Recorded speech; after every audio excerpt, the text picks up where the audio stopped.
श्रीमद् रामायणम। बंद कीजिए पाखंड।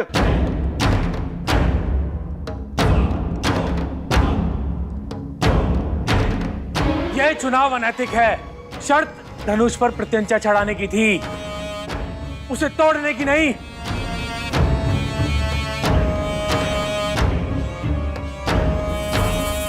बातचीत में समय क्यों नष्ट करना?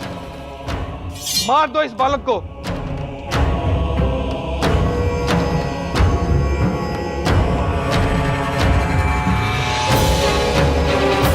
और कर लो सीता का हरण। यदि जनक की सेना बीच में आई तो कर दो वध, क्योंकि कोई भी शिव धनुष अब मिथिला की रक्षा के लिए नहीं है। सावधान।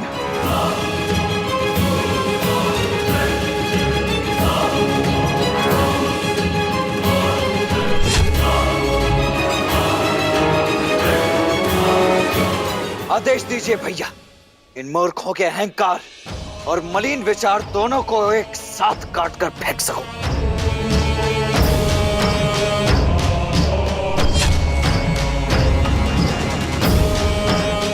मेरे बाण तो कब से इन्हें चीरने के लिए आतुर हो रहे हैं। ये मनुष्य नहीं है, ये मनुष्यों के भेष में राक्षस है, राक्षस। आप बस आज्ञा दीजिए भैया। ये कामदेव जैसे दिखने वाला कोमल बालक कार्तिकी जैसे प्रचंड कैसे हो गया? लक्ष्मण,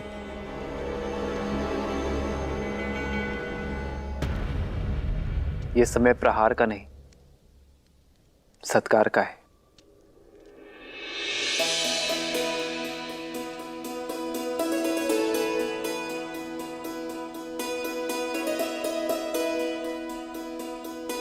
आप सब बड़े हैं हमसे। मेरे भाई की भूल को क्षमा करें और विवाह के लिए शुभाशीष दें।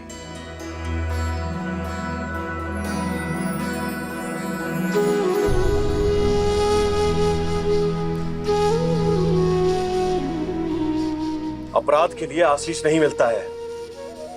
तुमने शिव धनुष को भंग किया है अवध कुमार। अपराधी नहीं, छल भी किया है, क्योंकि जो कार्य हम सब मां बलि मिलकर एक साथ नहीं कर सके, उसे तुमने कैसे संपन्न कर दिया? शिव धनुष को ऐसे उठाया जैसे कोई पुष्प हो। यह माया है। ये माया नहीं, आभार की छाया है। आप सभी में अहंकार का भार था, ईर्ष्या थी, शक्ति का मत था, पर महादेव का धनुष काम, क्रोध, मद, लोभ, मोह के भार से नहीं, आभार से उठाया जा सकता है।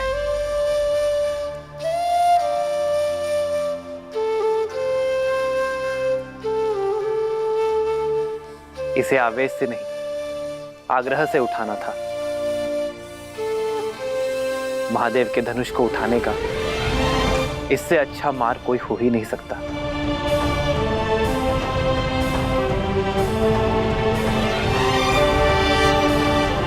आप सभी में एक 8 वर्ष की बालिका से कई अधिक बल है, किंतु देवी सीता का मन मां गंगा की भांति पवित्र है।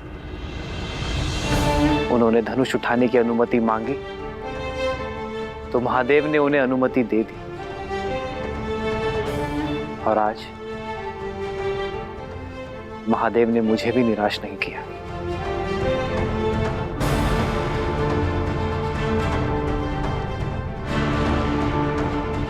शब्दों के बाढ़ अच्छे चला लेते हो राम। स्वयं को महादेव का सबसे प्रिय भक्त घोषित कर रहे हो,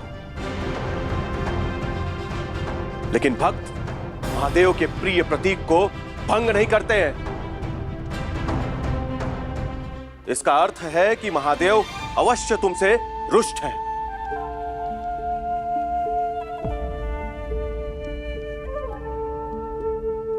और हम उनका सम्मान उन्हें पुनः लौटाएंगे, तुम्हें मार के। फिर से कहना, फिर से कहना। शांत हो जाओ लक्ष्मण, शांत हो जाओ।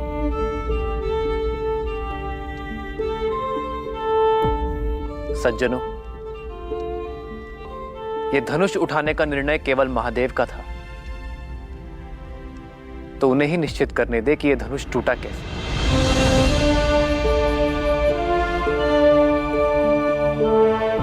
महादेव का दूसरा नाम उद्देश्य है। मैं तो केवल एक निमित्त हूं। यह धनुष स्वयं इसलिए भंग हुआ क्योंकि कदाचित इसके होने का उद्देश्य पूर्ण हो चुका था।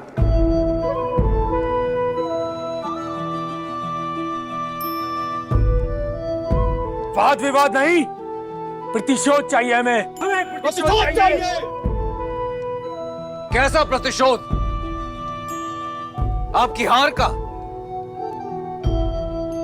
कहां गया था आपका मान सम्मान जब आप महाधनुष उठाने का प्रयत्न कर रहे थे और विफल हुए?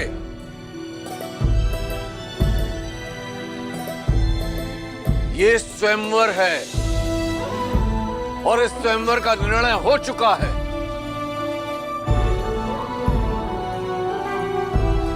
मेरी पुत्री ने अपना वर चुन लिया है। एक पुरुष का दायित्व है कि वो स्त्री के निर्णय का सम्मान करे,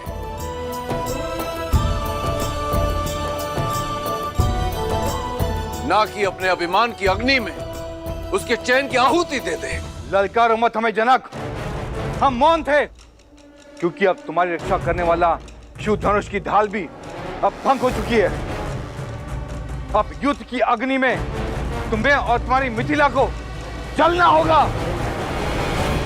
और है तुम्हारी ये सुंदर पुत्री, तो उसके भाग्य का निर्णय हम पर छोड़ दो।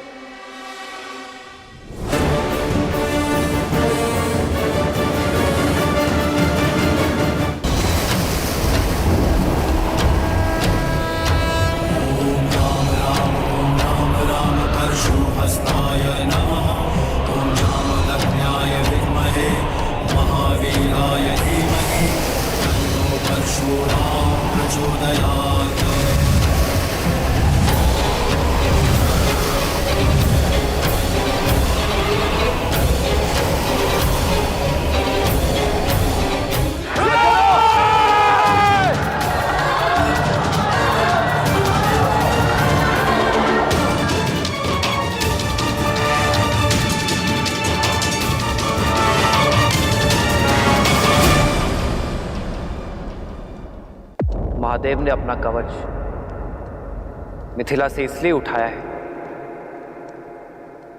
क्योंकि अयोध्या का कवच अब मिथिला पर आ चुका है।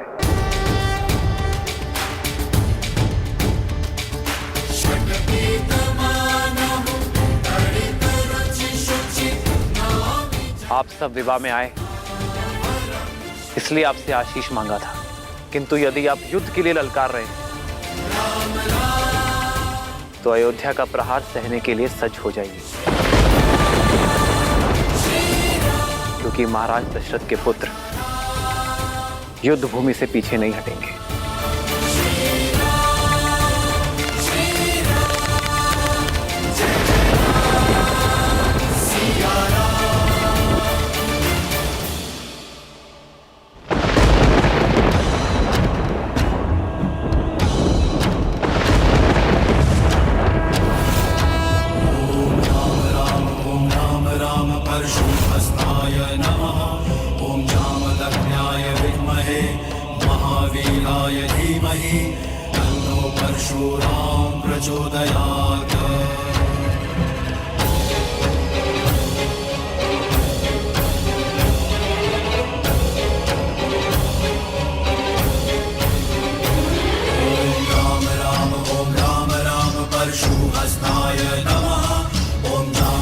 किसने भंग किया मेरे गुरु महादेव का ये धनुष?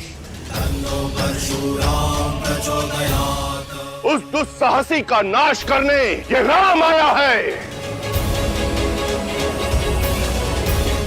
क्षत्रियों का काल आया है, परशुराम आया है।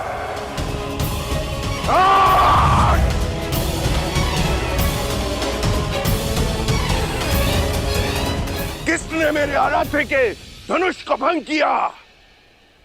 उत्तर दो, अन्यथा इस सभा के साथ साथ मैं पूरी मिथिला को भस्म कर दूंगा।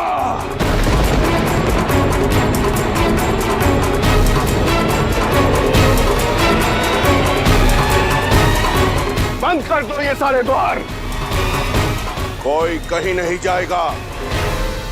अपराधी के लिए अब केवल एक ही द्वार खुलेगा, मृत्यु द्वार।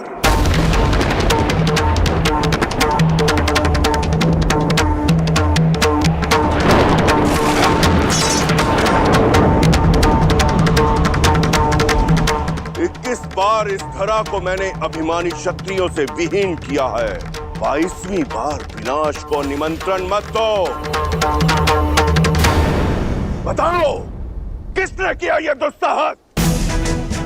प्रभु छोड़ दीजिए, क्षमा कीजिए प्रभु, क्षमा कीजिए प्रभु।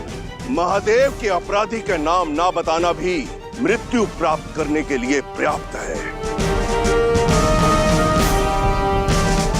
प्रभु परशुराम,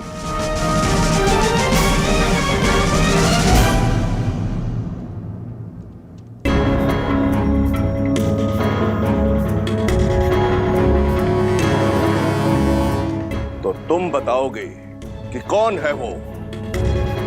बताओ युवक। मैं, शिव धनुष मुझसे भंग हुआ है और इसलिए मैं क्षमा चाहता हूं प्रभु।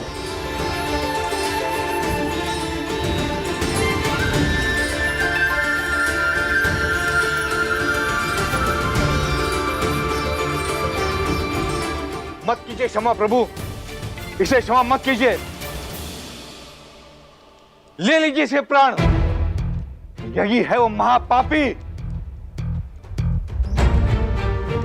हाँ भगवान, यही वो दुस्साहसी है जिसने शिव धनुष को भंग किया है।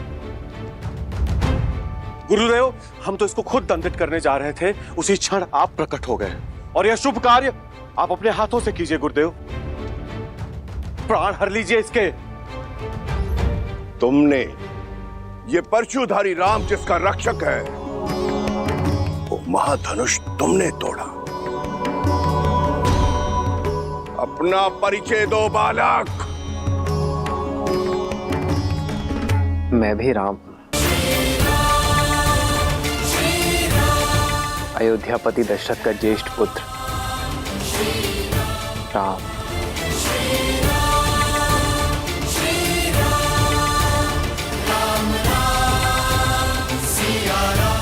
दया, दया गुरुवर, ये मेरी पुत्री का वर है। अद्भुत, इतना गहन अपराध करके भी ये बालक मेरे समक्ष निर्भीक होकर विश्वास पूर्वक खड़ा है।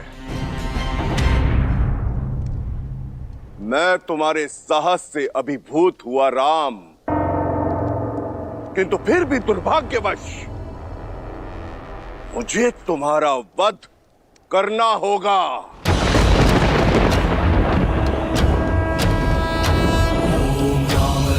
ओम राम परशुहस्ताय नमः।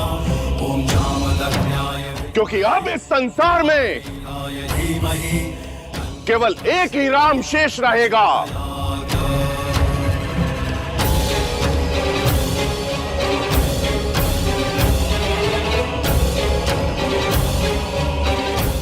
धनुष का रक्षक परशुराम या धनुष का भंजक राम।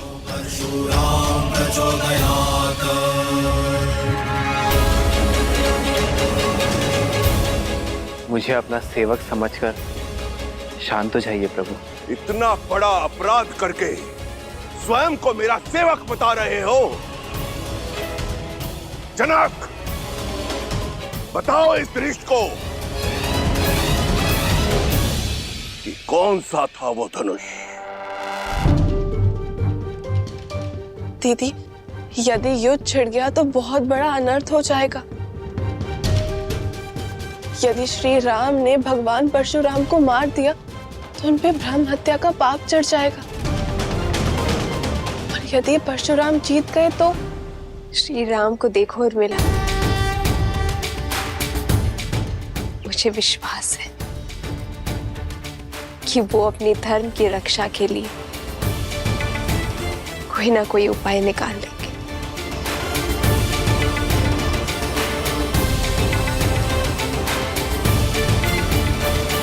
क्षमा कर दे गुरुदेव, मेरी पुत्री ने इन्हें वर के रूप में चुना है। ये मेरे प्रश्न का उत्तर नहीं है जनक।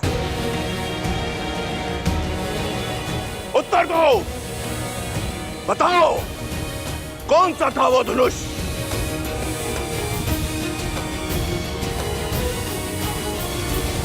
महादेव का पिनाक जो आपने मिथिला को सौंपा था। पर मेरी इस भेंट को, इस पवित्र धनुष को तुमने खिलौना बना दिया।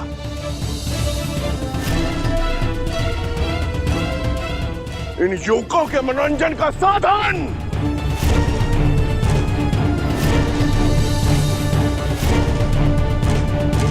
मेरी केवल इतनी ही मंशा थी गुरुवर, महादेव की ये सौगात मेरी पुत्री का सौभाग्य चुने।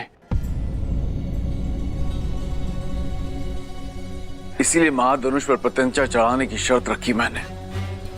सुना तुमने, केवल प्रत्यंचा चढ़ानी थी, धनुष भंग नहीं करना था। मंशा मेरे भी प्रत्यंचा चढ़ाने की ही थी प्रभु, किंतु महादेव की मंशा इस धनुष को तोड़ने की थी। अच्छा, महादेव स्वयं क्यों चाहेंगे कि उनका धनुष भंग हो?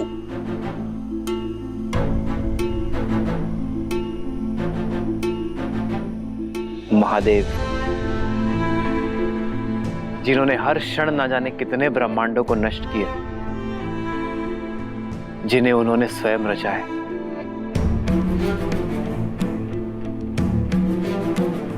इस संसार में हर वस्तु, हर व्यक्ति का एक उद्देश्य होता है,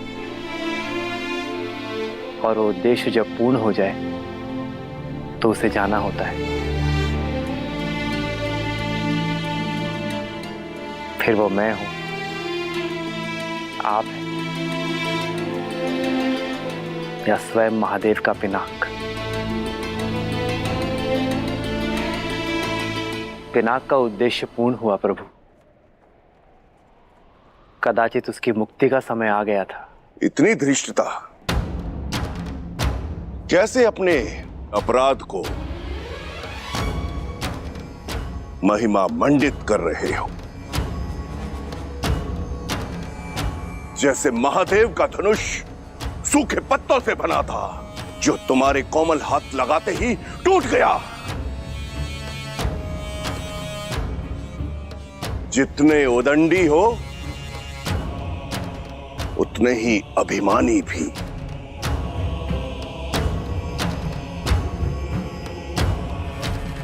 अपने अपराध का दोष मेरे ईष्ट, मेरे गुरु, मेरे आराध्य, मेरे महादेव पर मढ़ रहे हो। मैंने तो केवल वही कहा जो सत्य है। सत्य? और एक सत्य मुझसे भी सुन लो, आज तुम्हारे जीवन का उद्देश्य पूर्ण हुआ। आज तुम्हारी मृत्यु निश्चित है।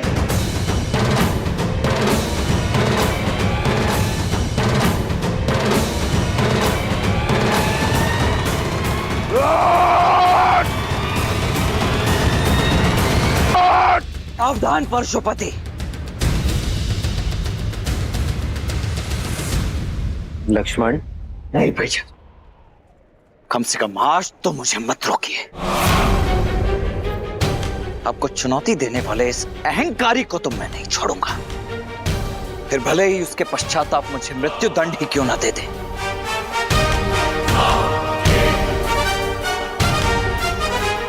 स्वयंवर में आए हो बालक, या स्वयं मरण में। लगता है दोनों भाइयों में होड़ लगी है कि पहले मृत्युलोक कौन जाएगा।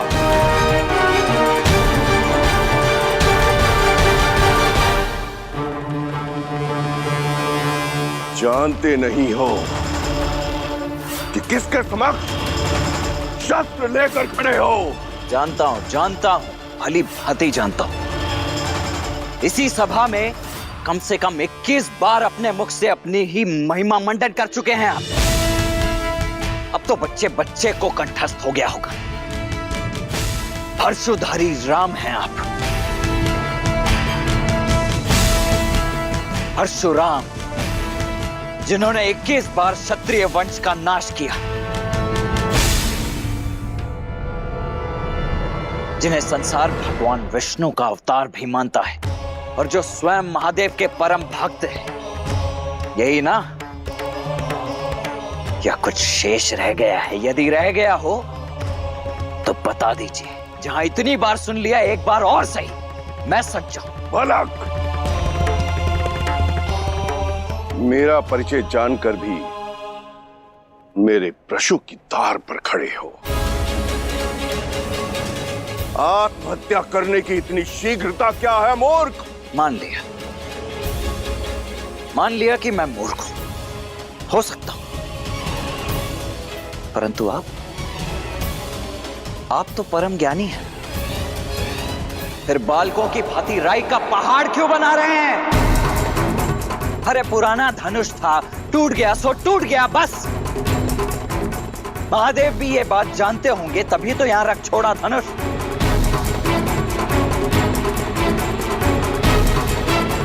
इतना क्या मोह पुराने धनुष से? बालपन में तो न जाने ऐसे खेल खेल में कितने धनुष तोड़ दिए हम। तब तो ना किसी ने धनुषों से ऐसा मोह किया और न ही ऐसा क्रोध। उदंडी!